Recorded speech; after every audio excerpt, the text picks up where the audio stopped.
एक बार की बात है, एक गांव में एक अजीब सी बिल्ली रहती थी जिसे लोग आदमखोर बिल्ली कहते थे।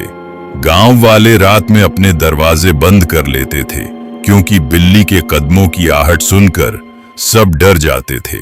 एक दिन बिल्ली ने गांव के चौक में एक परछाई देखी और उसका पीछा करने लगी।